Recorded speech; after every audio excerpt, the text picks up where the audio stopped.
കുറച്ച് നാളുകളായിട്ട് നല്ല കിടിലൻ റോളുകൾ ചെയ്തു വരുന്ന ഒരാളാണ് അനശ്വര രാജൻ. അപ്പൊ ഈ അടുത്ത് നമ്മുടെ നേര് വന്നു. നേരിനകത്ത് നല്ല സ്ട്രോങ് ആയിട്ടുള്ള ഒരു റോളായിരുന്നു അനശ്വരയ്ക്ക് ഉണ്ടായിരുന്നത്. പിന്നെ അത് കഴിഞ്ഞിട്ട് ഇപ്പൊ ഈ അടുത്ത് നമ്മുടെ ഓസിലർ വന്നു. ഓസിലറിനകത്ത് ഒരു അടിപൊളി റോളായിരുന്നു. അപ്പൊ ഇങ്ങനെ അടിപൊളി റോളുകളൊക്കെ ചെയ്ത് പുള്ളിക്കാരി ഇങ്ങനെ പോയിക്കൊണ്ടിരിക്കുന്നതിനിടയ്ക്ക് ഞാനപ്പോൾ ഇപ്പൊ ഇൻസ്റ്റാഗ്രാമിനകത്ത് ഇങ്ങനെ തോണ്ടിക്കൊണ്ടിരുന്നപ്പോഴത്തേക്ക് റാൻഡം ആയിട്ടൊരു വീഡിയോ ഉണ്ട്, അനശ്വരയുടെ ഒരു വീഡിയോ. അപ്പൊ എന്ന് പറഞ്ഞാൽ ഈ ഓസിലറിന്റെ സിനിമയായിട്ട് ബന്ധപ്പെട്ടിട്ട് പുള്ളിക്കാരി എവിടെ കണ്ട് പോയപ്പോൾ എടുത്തൊരു വീഡിയോ ആയിട്ടാണ് ഈ വീഡിയോ വന്നേക്കണത്.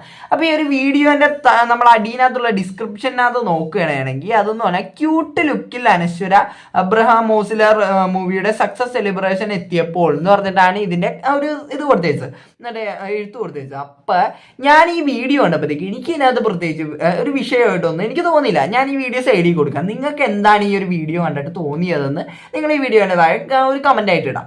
അപ്പൊ എനിക്ക് ആദ്യം ഈ വീഡിയോ കണ്ടപ്പോഴത്തേക്കും പ്രത്യേകിച്ച് യാതൊന്നും തോന്നിയില്ല. അനശ്വര ഒരു സ്ഥലത്ത് നിന്ന് ഇങ്ങനെ സംസാരിച്ചിട്ടുണ്ട്, ചുമ്മാ ഒരു വീഡിയോ, ഒരു നോർമൽ വീഡിയോ.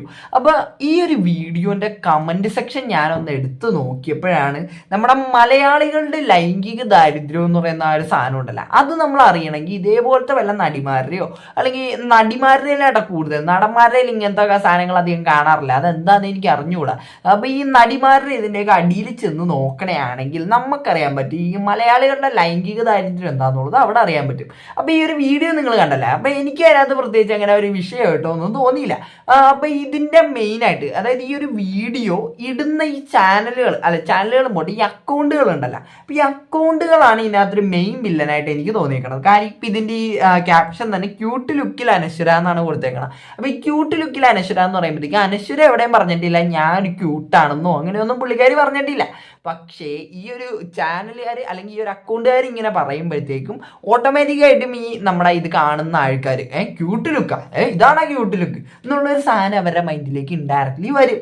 അപ്പൊ അതിന്റെ ഭാഗമായിട്ട് ഇവർ ഈ ഒരു മെയിനായിട്ട് ഈ അക്കൗണ്ടുകാരാണ് ഇവർക്കെതിരെ ഒരു ഹെയ്റ്റ് ഉണ്ടാക്കുന്നത് എന്ന് എനിക്ക് തോന്നിയിട്ടുണ്ട്.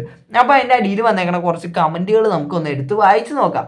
ഓക്കെ, അടിപൊളി, ഇപ്പോ തന്നെ കുറേശ്ശെ കാണിക്കാൻ തുടങ്ങിയല്ലോ. കുറേശ്ശെ കാണിക്കാൻ തുടങ്ങിയല്ലോ എന്ന് എന്താണ് ഉദ്ദേശിച്ചതെന്ന് മനസ്സിലായിട്ടുണ്ടാവുമല്ലോ എല്ലാവർക്കും. അപ്പൊ എനിക്ക് മനസ്സിലാവുള്ളൂ എന്ത് കാണിക്കാൻ തുടങ്ങിയെന്നാണ് ഇവർ ഈ ഉദ്ദേശിക്കണത്. അതായത് ഇപ്പൊ ഒരാൾക്ക് അയാൾക്ക് ഇഷ്ടമുള്ള പോലെ ഡ്രസ്സ് ധരിക്കാനായിട്ടുള്ള സ്വാതന്ത്ര്യം ഇല്ലേ? എനിക്ക് അറിഞ്ഞാത്തോണ്ട് ചോദിക്കണേ. ഇപ്പൊ ഒരു ആണാണ് അവിടെ നിന്നേച്ചെങ്കിൽ നിങ്ങൾ ഇതേപോലെ ഒന്ന് പറയൂ. ഇപ്പൊ നിങ്ങൾ പുള്ളിക്ക് ഇഷ്ടമുള്ള ഡ്രസ്സ് ഇട്ട് വന്നു കഴിഞ്ഞാൽ നിങ്ങൾ ഇതേപോലെ പറയൂ, കാണിക്കാൻ തുടങ്ങിയല്ല സിനിമേനകത്ത് കയറിയപ്പോ എന്നൊക്കെ പറഞ്ഞിട്ട് പറയൂ. അല്ലെങ്കിൽ ഈ പെണ്ണുങ്ങൾ മാത്രം ഇതേപോലത്തെ ഡ്രസ്സ് ഇടുമ്പോൾ മാത്രം കണ്ടുവരുന്ന ഒരു പ്രത്യേക തരം കമന്റുകളാണ് ഈ ഒരു ടൈപ്പ്, കാണിക്കാൻ തുടങ്ങിയല്ലോ, അവസരങ്ങൾ കിട്ടാനായിരിക്കും എന്നൊക്കെ പറഞ്ഞിട്ടുള്ള ലെവല് കമന്റുകൾ. എന്ത് കാണിക്കാനാണോ ഇവര് ഉദ്ദേശിക്കുന്നത്? അടുത്ത കമന്റ് നോക്കുകയാണെങ്കിൽ ഇതാണോ ക്യൂട്ട്നെസ് എന്ന് പറഞ്ഞിട്ട് സാധനം. അപ്പൊ ഇതാണോ ക്യൂട്ട്നെസ്, ഇത് വരാൻ മെയിൻ കാര്യം ഈ അക്കൗണ്ടുകാരാണ്. കാര്യം അവർ ഈ ക്യൂട്ട്നെസ് എന്ന് പറഞ്ഞിട്ടുള്ള സാധനം എഴുതുമ്പോഴത്തേക്കും പിന്നെ ഇത് വായിക്കണമെന്നൊരു ഇച്ചിരിയെങ്കിലും ബോധമില്ല. ഇത് അവരുടെ സ്വന്തം അക്കൗണ്ട്, അതായത് ഈ അനശ്വരയുടെ സ്വന്തം അക്കൗണ്ടിനകത്ത് വന്നേക്കണ പോസ്റ്റ് അല്ലെങ്കിൽ ഒരു വീഡിയോ അല്ല, ഇത് വേറൊരു ചാനലുകാരെ എടുത്തിട്ടേക്കണ വീഡിയോ ആണ്. അപ്പൊ അവരിടുമ്പോഴത്തേക്കും അവരതിനകത്ത് എരിവും പുളിയൊക്കെ ചേർത്തിട്ടാണ് അവരിടുകയുള്ളൂ. അപ്പൊ അത് ചിന്തിക്കാനായിട്ടുള്ള ബോധമില്ലാണ്ട് വന്നിട്ട് അതിനകത്ത് കയറി ഹെയ്റ്റ് അടിക്കാനായിട്ട് വേറൊരുത്തൻ. അപ്പൊ അടുത്ത കമന്റ് എടുക്കണമെങ്കിൽ കാണിക്കാനായി കൈ വെച്ചേക്കുന്നു. എന്താടേ, അവർക്ക് അവരുടെ കൈ എവിടെ വേണമെങ്കിൽ അവർക്ക് വെച്ചൂടെ? അവരുടെ ശരീരം, അവരുടെ ഡ്രസ്സ് അവർക്ക് എവിടെ വേണമെങ്കിൽ കൈ വെച്ചൂടെ? നിങ്ങൾ എന്തിനാണ് അവര് കൈ വെച്ചിട്ടുണ്ടല്ലോ കാണിക്കാനാണോ എന്നൊക്കെ പറഞ്ഞിട്ട് നിങ്ങൾ എന്തിനാണ് നോക്കണത്? നിങ്ങൾ നിങ്ങളുടെ വീട്ടിൽ നിങ്ങളെന്ന് വെച്ചാൽ ഡ്രസ്സ് ഇട്ട് നിങ്ങൾ നടക്കുന്നു.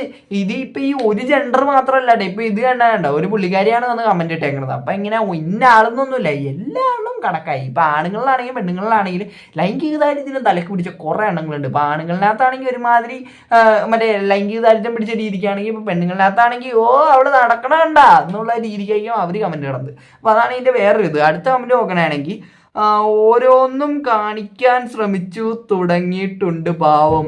ഓരോന്നും കാണിക്കാൻ തുടങ്ങിയിട്ടുണ്ട് പാവം എന്ന്. എന്ത് കാണിക്കാനാണെന്ന് എൻ്റെ പൊന്നോ. അവരവരുടെ ഇഷ്ടമുള്ള ഡ്രസ്സ് ഇടുന്നതിൽ നിങ്ങൾക്ക് എന്തെങ്കിലും തെറ്റുണ്ട? നിങ്ങൾക്ക് കാണണമെന്നുണ്ടെങ്കിൽ നിങ്ങൾ കണ്ടോ. പക്ഷെ എന്നും പറഞ്ഞിട്ട് നിങ്ങൾ ഈ കാണിക്കാൻ തുടങ്ങിയിട്ടുണ്ട് പാവം എന്നൊക്കെയുള്ള രീതിക്ക് എന്തൊട്ട് അവരവരുടെ എത്രയോ ശരീരഭാഗങ്ങൾ, അതായത് ഇപ്പൊ കയ്യോ ഇതൊക്കെ അവർ കാണിക്കുന്നുണ്ടല്ല. ബാക്കി അവർ എപ്പോഴും കാണിക്കുന്ന സാധനങ്ങളെ പറ്റി നിങ്ങൾക്ക് ഒരു പ്രത്യേക ഒരു നോട്ടവും അങ്ങനത്തെ ഈ മോശമായിട്ടുള്ള, അതായത് ഇപ്പൊ മുഖം കാണിക്കുന്നത്, അയ്യേ അവള് മുഖം കാണിക്കണം എന്നുള്ള രീതിക്കുള്ള കമന്റുകളൊന്നുമില്ല. നിങ്ങൾ വേറെ പല ഭാഗത്തേക്കും നോക്കിയിട്ടാണ് നിങ്ങൾ ഇതേപോലെയുള്ള കമന്റുകളൊക്കെ അടിക്കുന്നത്. എന്തിനാണ് നിങ്ങൾ അതിനെ ഇരിക്കണത്? നിങ്ങൾക്ക് നിങ്ങളുടെ കാര്യം നോക്കി നടന്നാൽ പോരെ. നിങ്ങളത് കാണാൻ ഇപ്പം ഞാൻ എന്ത് ചെയ്യണമെന്ന് വെച്ചാൽ ഇതേപോലത്തെ എന്തെങ്കിലുമൊക്കെ വരുമ്പോഴത്തേക്കും കാണാൻ കൊള്ളാവുന്നതാണെങ്കിൽ ഞാൻ കാണും, കണ്ടു കഴിഞ്ഞിട്ട് ഞാൻ അടുത്തേക്ക് പോകും, അത്രേ ഉള്ളൂ. അല്ലാണ്ട് ഇപ്പം നമുക്ക് വേണമെങ്കിൽ പറയാം ഇത് നല്ലൊരു ഇതായിരുന്നു, അല്ലെങ്കിൽ അത് കൊള്ളൂല എന്ന് നമുക്ക് പറയാം. അല്ലാണ്ട് ഇതേപോലെ അയ്യ കാണിക്കാൻ തുടങ്ങിയേക്കുന്നൊക്കെ പറയുമ്പോഴത്തേക്കും നിങ്ങൾ എന്താ അതിന്ന് ഉദ്ദേശിക്കണം. നമുക്ക് അടുത്തത് കണ്ടു നോക്കുക. ആദ്യമൊക്കെ ഡ്രസ്സ് ചിലത് മറച്ചു പിടിക്കാനായിരുന്നു, ഇപ്പോൾ ഡ്രസ്സ് ഇടുന്നത് അതൊക്കെ പരസ്യമായി കാണിക്കാനാണ്. ആദ്യമൊക്കെ ഡ്രസ്സ് ഇടുന്നതെന്ന് പറഞ്ഞാൽ ചിലതൊക്കെ മറച്ചു പിടിക്കാനായിരുന്നു, ഇപ്പം ഡ്രസ്സ് ഇടുന്നതെന്ന് പറഞ്ഞാൽ ചിലതൊക്കെ കാണിക്കാനാണെന്നുള്ള രീതിക്ക്. എൻ്റെ പൊന്നി, ഈ ഡ്രസ്സിൻ്റെ ഉപയോഗം എന്ന് പറഞ്ഞാൽ നിങ്ങൾ ആദ്യം മനസ്സിലാക്കേണ്ട സാധനം നമ്മുടെ നഗ്നത മറയ്ക്കുക എന്നുള്ളതാണ് ഇതിൻ്റെ ഒരു ഉദ്ദേശം. പിന്നെ എല്ലാവരെയും കംഫർട്ടും കൂടെ അതിനകത്തൊരു ബാധകമാണ് ഈ ഡ്രസ്സ് ഇടുമ്പോഴത്തേക്കും. ഇപ്പം എനിക്ക് ഇഷ്ടമല്ലാത്തൊരു ഡ്രസ്സ് ഞാൻ കഷ്ടപ്പെട്ട് ഇടേണ്ട കാര്യം എന്താണ്? എനിക്ക് ഇഷ്ടമല്ലെങ്കിൽ ഞാൻ അത് ഇടൂല, ഞാൻ എനിക്ക് ഇഷ്ടമുള്ളതേ ഇടുകയുള്ളൂ. ഇപ്പം ഭയങ്കര ഓപ്പണൊക്കെ ഉള്ള ഡ്രസ്സൊക്കെ എനിക്ക് ഇടാൻ വലിയ താല്പര്യമില്ല എന്ന് ഇരിക്കട്ടെ, അങ്ങനെയാണെങ്കിൽ ഞാനത് ഇടൂല. അപ്പം എനിക്ക് ചിലപ്പോൾ ഭയങ്കര ഓപ്പൺ ആയിട്ടുള്ള ഡ്രസ്സായിരിക്കും ഇഷ്ടം എന്നും പറഞ്ഞാൽ ഞാൻ അത് ഇടും. എന്നും പറഞ്ഞ് നിങ്ങളെന്താണെന്ന് നിങ്ങൾക്ക് അതിനകത്ത് കയറി അഭിപ്രായം പറയാം. അതായത് ഇപ്പം ആ ഡ്രസ്സ് കൊള്ളാം അല്ലെങ്കിൽ ആ ഡ്രസ്സ് കൊള്ളില്ല എന്നൊക്കെ അഭിപ്രായം പറയാം. അല്ലാണ്ട് അതിൻ്റെ ഉള്ളിൽ കയറി കാണിക്കാനാണെന്നൊക്കെ പറയാനായിട്ട് നിങ്ങൾ ആരാന്ന് എനിക്ക് മനസ്സിലാവുള്ള, നിങ്ങൾ ആരാതെ ഏൽപ്പിച്ചതെന്നും എനിക്ക് മനസ്സിലാവുള്ള. പിന്നെ ഇപ്പോൾ ഒരു സോഷ്യൽ മീഡിയനകത്തൊരു സാധനം വരുമ്പോൾ ഉറപ്പായിട്ടും അതിന് ഓരോ കമൻറ്റുകളൊക്കെ വരും. അതായത് ഇപ്പോൾ അഭിപ്രായം പറയാനായിട്ട് എല്ലാവർക്കും സ്വാതന്ത്ര്യമുണ്ട്. അപ്പോൾ നിങ്ങൾ അതിനകത്ത് അഭിപ്രായം പറയണമെന്ന് ഇപ്പോൾ ചിലർക്കൊക്കെ തോന്നിയെന്നിരിക്കാം. അപ്പം ഞാൻ എൻ്റെ അഭിപ്രായം പറയണമെന്ന് നിങ്ങളുടെ കമൻറ്റുകൾ കാണുമ്പോൾ എനിക്ക് എന്താണ് തോന്നിയത് ഞാൻ അതിനകത്ത് അഭിപ്രായം പറയണത്, അത്രേ ഉള്ളൂ. അല്ലാണ്ട് ഇതിനകത്ത് വേറെ നിങ്ങൾ മഹാകാര്യമൊന്നും ചിന്തിച്ച് കൂട്ടേണ്ട കാര്യമില്ല. ഓക്കെ, അപ്പോൾ ഈ ഡ്രസ്സിൻ്റെ ഒരു ഉപയോഗത്തിൻ്റെ കാര്യം നമ്മൾ നോക്കണമെങ്കിൽ ഇപ്പോൾ വേറെ ചിലർ ഇപ്പോൾ കമൻറ്റ് വരാൻ സാധ്യതയുള്ള ചില കമൻറ്റുകൾ എന്ന് പറഞ്ഞാൽ പണ്ടൊക്കെ എന്ന് പറഞ്ഞാൽ സ്ത്രീകൾ മറയ്ക്കാൻ സമരം ചെയ്തു, പക്ഷേ എന്നാൽ ഇപ്പോൾ അത് തുറക്കാൻ സമരം ചെയ്യുന്നു എന്നൊക്കെ ഉള്ള രീതിക്കൊക്കെ ഉള്ള കമൻറ്റുകളൊക്കെ വേറെ വരാം.